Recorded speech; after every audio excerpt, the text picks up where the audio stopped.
What is gender-based violence?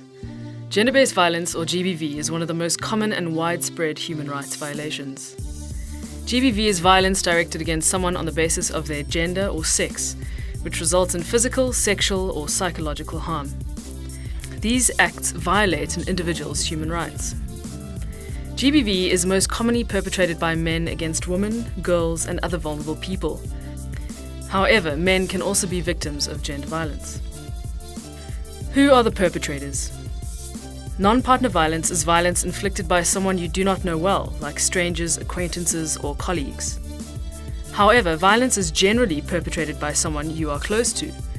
This is known as interpersonal violence, which is perpetrated by either a friend or a family member. Intimate partner violence is perpetrated by someone you are in an intimate partner relationship with, a lover, spouse, or an ex-partner. What are the different types of violence? Physical violence is the intentional use of physical force or threats of violence. From a pinch to a punch, any act or threat of violence is damaging, whether the damage can be seen or not. Sexual violence is forcing, intimidating, or even tricking someone to engage in any sexual act against their will. Any sexual act with someone who is unable to understand what they're doing or is unable to consent because of their age, an illness, disability, or the influence of alcohol or other drugs is sexual violence. Forcing a lover or spouse to engage in sexual acts is a form of sexual violence, either called marital rape or intimate partner rape. Sexual harassment is also a form of sexual violence that can either be verbal or physical.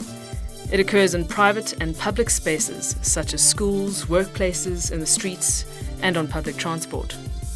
Economic violence involves denying a person access to their money, economic activity, or other basic needs by either controlling their finances or stopping them from achieving financial independence.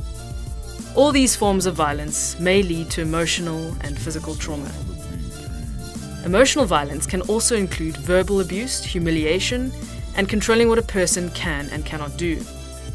Emotional and economic violence are as equally damaging and disempowering as sexual and physical violence. These types of violence are often misunderstood or ignored by people, even those we turn to for help, like the police, the courts, and other support structures. No matter who you are, where you live, or who is inflicting it, GBV is never acceptable.